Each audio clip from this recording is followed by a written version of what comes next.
Hello everybody, welcome to another Tuesday afternoon. It is raining like crazy here in Drake, Massachusetts. I am gonna go see if I can find this video and share it into our creative group so everybody can find us. Let's see, share. Almost there, there we go.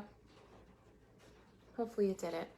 So, how's it going? Hi, Jocelyn. Hi, great to see everybody. Thanks for joining me today. So, there's a huge designer series paper sale, and I love taking all my designer series papers, that was loud, and making things with them that may be a little bit different from what you normally see. I am digging, and you know, I'm a big coffee fanatic. Like this is actually a cup that Deb Carlene gave me a couple weeks ago. Thanks, Deb. Yeah, let's just jump right in. This paper, in particular, the Heartwarming Hugs, it feels like a cup of coffee. In fact, I grabbed the press-on stamp set to play with after, and I know it's backwards for you, but you can still see the cups and how cute they are. I can just imagine, you know, the stripes from this designer paper sitting inside those cup. You know what I mean? Like the thing you hold on to. Hey, Vicki. So good to see you. All right, so we're going to pick a designer paper pattern. And we need, for what we're going to make, we need two pieces. Someone asked me to go over this. This is an oldie but a goodie. I've done this project for years. In fact, one year I did a series with it where the first class we made 6 bags out of, Leslie was there, we made 6 bags out of a pack of designer paper. And then the second class we came and we made 6 cards to sit on the front. So once you make these bags, you can take the Stampin' Up! Clear envelopes and tear and tape and stick them on the front of the bag, and then the bag is decorated with a card. It's so cute. So I just love all of these patterns. Let's see if we can go through them, like, see if you can see them. I like the white and the red. These, they do. I can see myself gifting something like Starbucks in these. There's green and red. These are back to front. So once we pick a pattern, little mini diamonds, and then a gingham on the back. I like the gingham. I'm thinking Starbucks. Oh, does that not look like a Starbucks cup? I think I want to use this one. I like that a lot. It's like little red dots.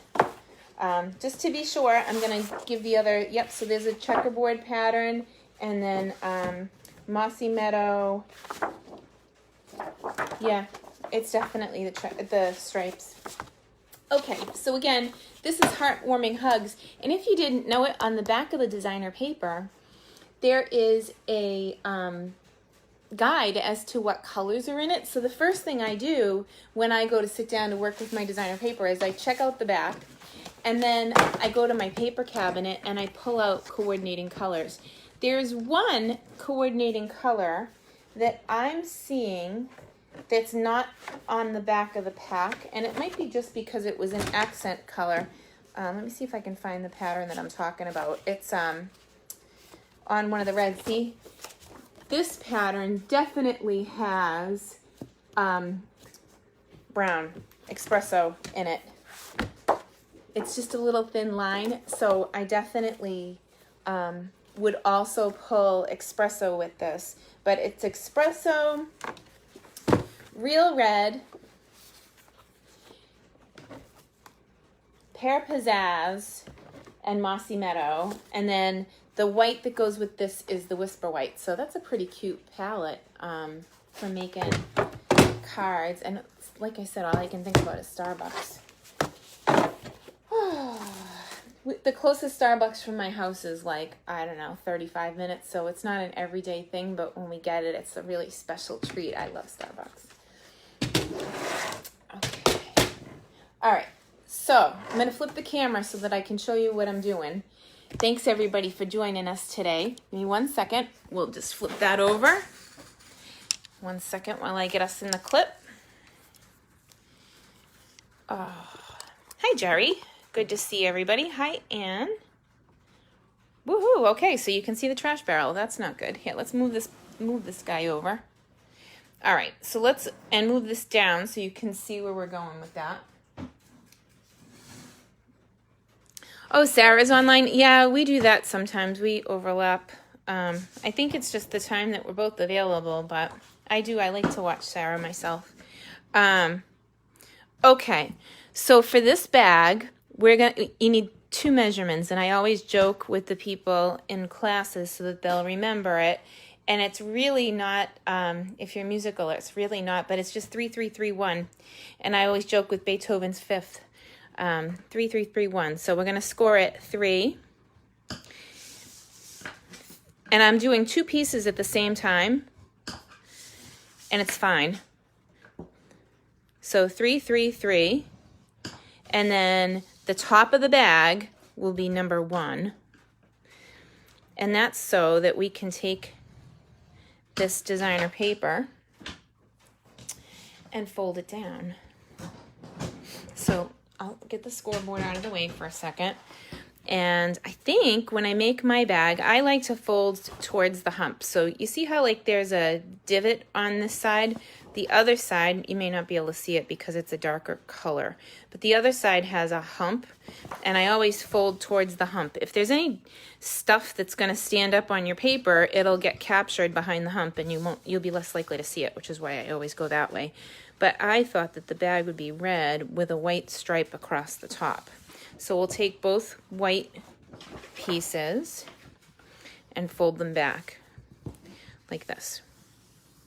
Okay. Now I'm going to bring in heavier adhesive. So I went with the Seal Plus for this. Don't lose your cover. That's the best thing ever. If you're traveling at all and you put one in your bag, it won't get stuck to everything anymore. And I must not have been at the top when I left this guy, but that's okay. We're there now. And I'm going to go ahead and slather the adhesive on and get it nice and flat. And if you want, you can use your bone folder, but I'm just going without it right this minute. It's fine. And then we're going to do the same thing with the other. So this is going to, like when it stands up, it's going to be the top of my bag. So the bag's going to have like this really nice decorative 1-inch top. And I guess I should put the adhesive closer to the top. Like see on this side, I didn't kind of get right to the top, but that looks much better. Now on the bottom, we're gonna, where we scored at 3 inches, we're just gonna fold it.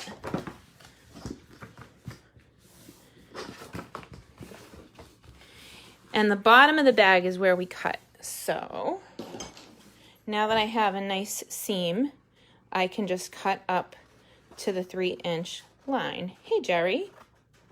Now, when you make these, you're making 2 identical sides.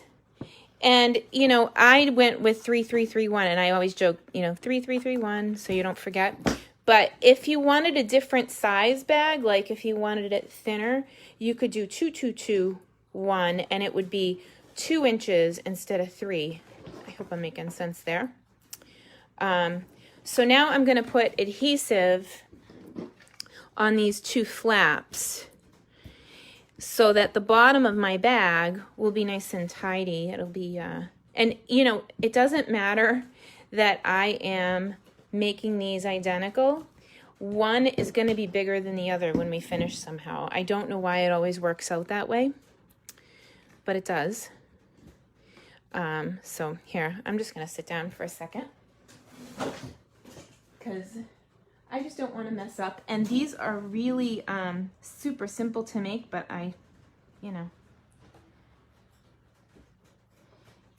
this is kind of like the money moment. You want to make sure you get it nice and even and straight. Whoops, see, that's open a little bit. That's my superpower. When I get like nervous or excited that I'm gonna mess up, I just slow down. Okay, so now when you stand it up, you can see that the bag is kind of like bent out a little bit. So you just take your fingers and you push.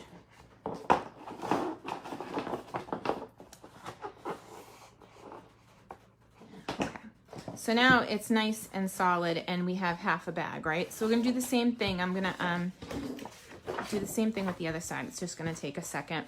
It's so cute though, because first of all, Stampin' Up! Designer paper, something, you know, not all things are creative equal. I love going to the craft store myself and I love getting items there that I can decorate, but there are some things that are just not worth going to the craft store for, and one of them is designer paper. Ours is just so solid and wonderful.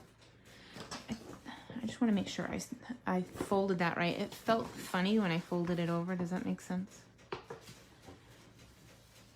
There now, nice and clean. And then I'm gonna do the same thing. I'm just gonna come up from the bottom and cut to where I scored to make the bottom of this bag.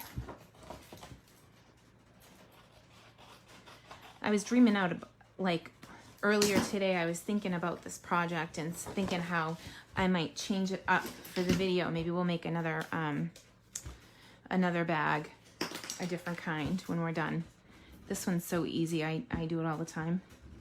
And you're never without a gift bag in your house. You know,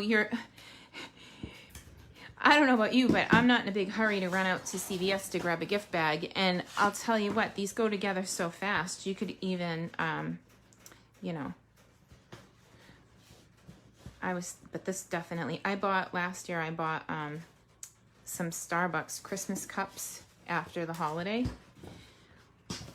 And this would be perfect for one of those cups to gift, and maybe even like a gift card in with the cup or chocolate.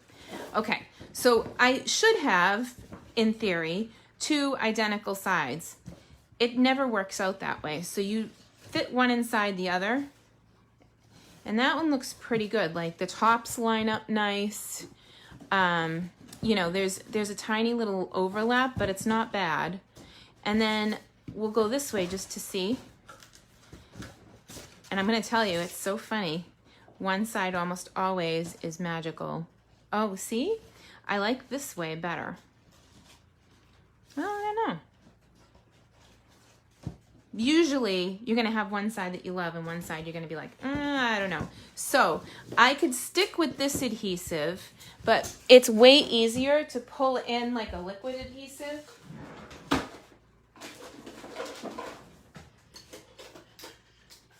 I gotta be honest with you, I haven't used the green glue in a bit, so I might need a push pin.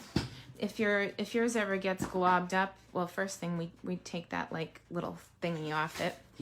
And if yours ever gets glopped up because you haven't used it in a while, like me, you just push and pull any goobers out to make sure that you have, like, because you're gonna want a decent amount of glue on this. And then I'm gonna put glue inside my bag. And what's nice is you have time. This is gonna have time to dry. So it's not like if I used this stuff and I got it wrong, I could end up with a mess on my hands, but this, it gives you a few minutes to reposition, so I'm really slathering it on. And I'm not worried about it because that whole bottom is gonna sit inside. Now, I am noticing there's like this weird lip, and I don't want it to affect how my bag goes together. So at the end, we'll trim anything that's gonna show on the outside, but this is gonna be inside the bag. And I'm just cleaning that up so it's out of my way when I go to stick my stuff together. It'll make it sit nice in there too. So then you just slip it in and let it set up. By the way, thanks Leslie for asking for this project this week. We were chit-chatting last night on the Zoom, and see what a difference it makes. It actually firmed it up nice because I cut that extra little piece off right there. So now I'm just gonna let that sit for a minute. So it does, it's a liquid glue. It's gonna take a minute. So I'm gonna grab a hole punch, and how about some matching ribbon?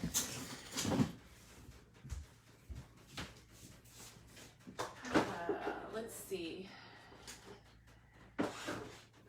It's so hard to pick. I love ribbon.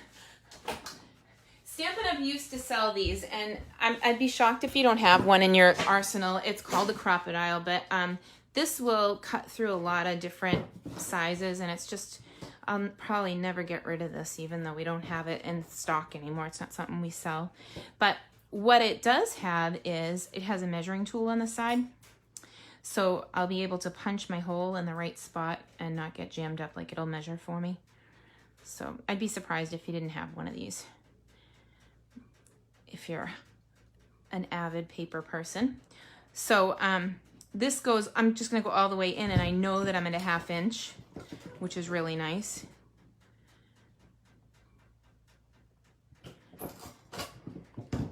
And that's the hole for the bag, for the handle.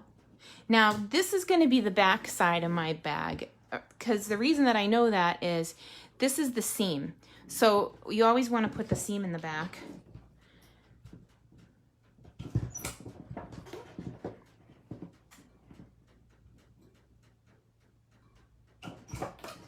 Okay, so if you want, you can also pinch.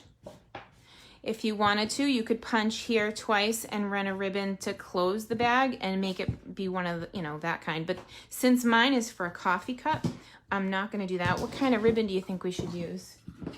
I have, let's see, this one's sheer. This one's really thick. And this one is like a thread. Let's open them up. And you guys talk amongst yourselves. Tell me which ones you guys prefer. I don't know, with this one, it's so hard to pick. I think this one might be out just because, number one, it's huge. And number two, it doesn't match. It's not the same green for this pattern. But we could use it on something else. Wow, it's taped and sealed. No patience. So there's this one, that's thin. I'm waiting for you if you have a preference. I think I like the sheer one, because it's a little thicker, but it'll be easy to pull through the hole. I think that's the one. Isn't it pretty? All right, so let's use that. And then you kind of cut it at a steep angle, and you'll go in through one and out through the other. So just in here, make it however long you want, and then out here. You can use a brad to keep it closed if you want, if you have one, or you can just knot it off a couple of times, and hopefully the hole is the right size for your knot. If not, you'll need some sort of brad. Oopsie. You can double it then. Come on. So I'll tie a double knot to make sure that it will actually stay. But that's why you kind of just fiddle with it a little bit. Okay, so that should be fine. Yep. So you need to knot it twice. And then I'll give myself a little extra room. Oh, that's pretty. I like the handle on that. It's kind of delicate and girly.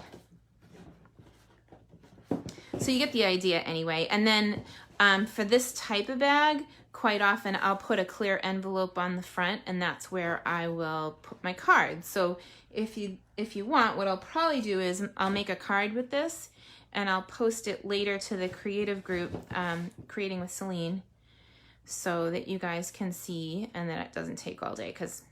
But I do have a really cute sketch today from Casing Tuesday. I'm gonna knot this again. It feels thin. But now I can just, that'll be the inside of my bag. And then I'll do that twice and finish it off, and then make a card for the front. So you'd think birthday party, anything that you happen to need a bag for, you really don't need to go buy one. You probably have what you need in your craft room to make one. All right, so that got me thinking. I do my best thinking in the bathroom. I was in the shower earlier and I was thinking about this particular project and how I was going to do it. And then I was thinking, wouldn't it be fun to do a second bag and kind of work out the math with you live? So I haven't made this bag before. But what I'd like is, I'd like my bag to be 7 inches of paper tall. So I'm going to start with my cutter, and I'm going to pull out the cutter thing here. And I know I'm probably out of the frame a little bit here. I'll go sideways. But I just want to cut a 7-inch piece off of this 12 by 12.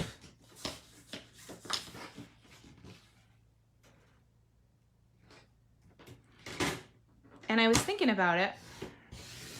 I'm going to bring in the scoreboard though. And I'd like the bottom of my box to be about 1.5 inches. So if I were going to do that, I would just take the 7-inch piece and score it at 1.5 inches. Now, if you have a scoreboard at home, you might notice that I'm a little crooked right now. I have much better luck when I hold the scoreboard in the way that my arm goes. If I try to make this super straight on the table and I try to hold it like a pencil, I almost always go outside the lines. But if instead I put my finger on top and I turn to the side and the lines on the scoreboard are going the way that my hand goes, I'm much less likely to go outside the lines. So that was 1.5 inches. And then I started thinking about box math. So hopefully I don't hurt anybody. But to get the box to close, or the bag, right, to get it to loop around, I want something for it to hold on to. So we're going to take 1/2 inch to do that.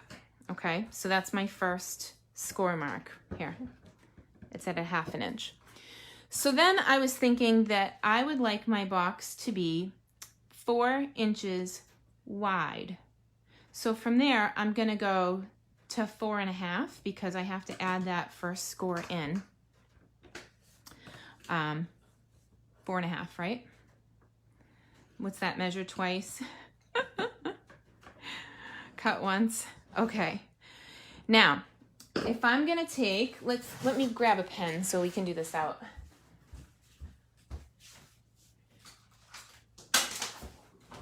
If my box is gonna be 4 inches wide, it needs to be 4 inches on 2 sides. So that's 4 plus 4 equals 8. And then we have to add the 1/2 inch, right? So that's 8.5. So then we're gonna do 12 minus 8.5. So we get 3.5 left, okay? Hopefully I didn't go too far there.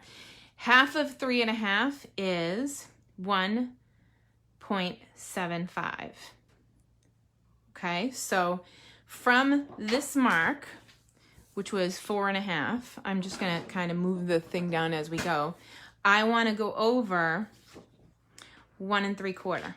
So 4.5, 5.5, 6.5, and then I'm gonna come back 1/4 to 6 1/4. This is how I work stuff out. 6 1/4. And then I wanna go 4 inches from 6 1/4. 7 1/4, 8 1/4, 9 1/4, 10 1/4.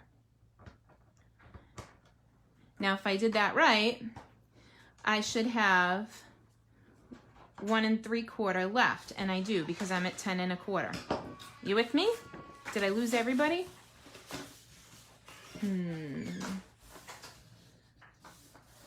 Okay. So let's just go back over that. We scored at, is that a Starbucks? Yep.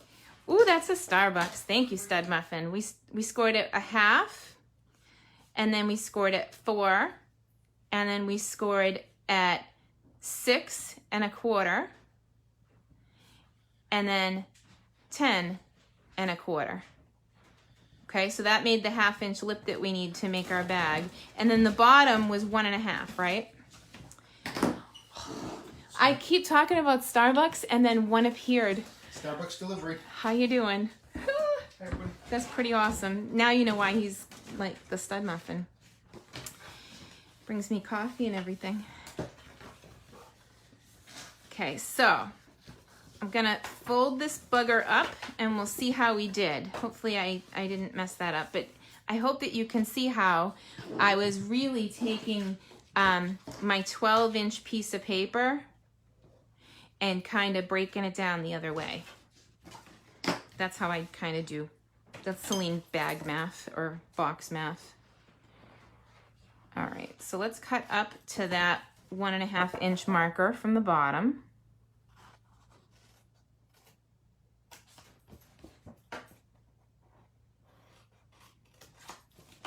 And this piece on the end, I really don't need it. It can go. In fact, I'm gonna like do this so that when we seal up our bag, that it's a nice solid seal. So I'm just gonna move the scoreboard out of the way and find my Seal Plus. Okay, so I'm gonna put my Seal Plus down the perimeter of this line.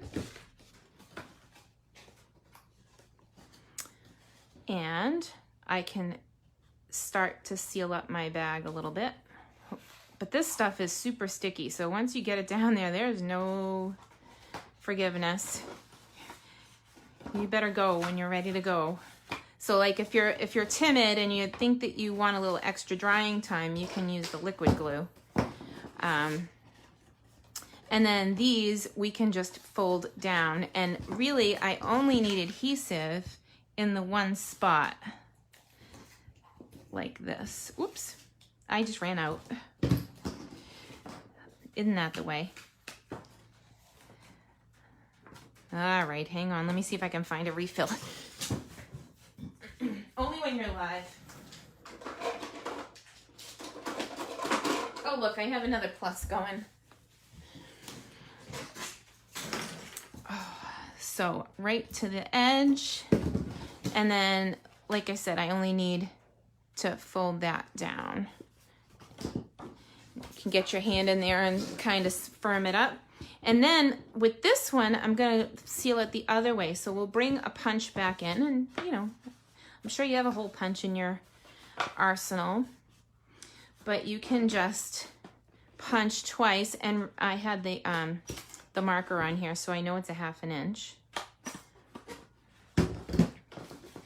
And here we go.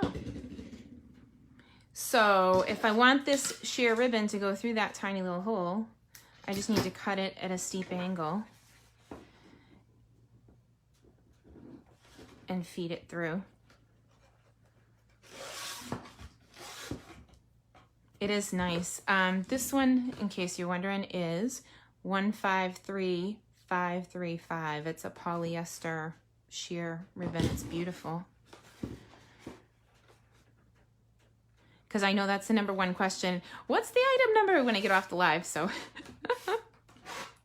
all right, so here we go. We can just tie this up.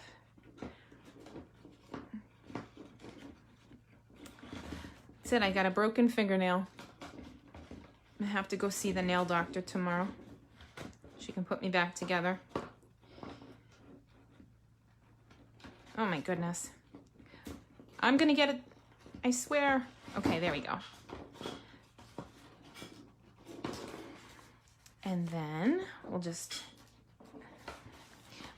I like them really little. I don't know why I like little bows, but I do.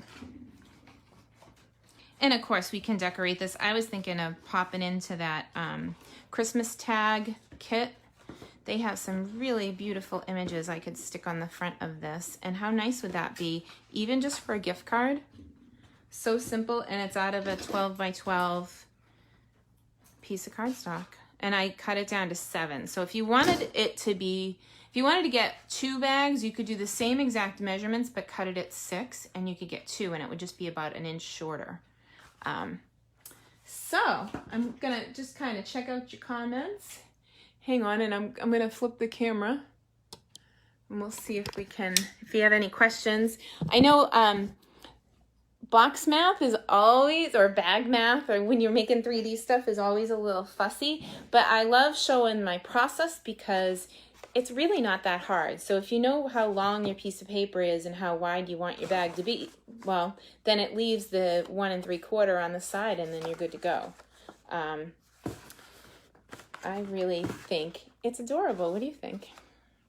And then this is the other bag, and this was 2 pieces of paper, and the measurements on this was 3, 3, 3, 1, and the 1 is just the top. So if you have a designer paper that you're not really sure like how you want it to look, consider what the stripe is, what the 1 is going to be, and be sure that the 1-inch side is the side that's going to like be the decorative one. Because sometimes like you'll score the one side and you'll be like, oh, that doesn't look right. Like the stripes are going this way instead of this way. Do you know what I mean? So, but that's it. And so easy, and you have everything you need to give gifts. You don't even need to leave the house. Love it. So have a wonderful day. Thank you, Leslie, for asking me to cover that. It's been a while since I did one, since I've done the videos on the gift bags, but they are fun and easy to make. So hope you have a great week, and we'll see you guys next week. If you have any questions or if you need a video on something, let me know, because it makes it so much easier when I have a topic.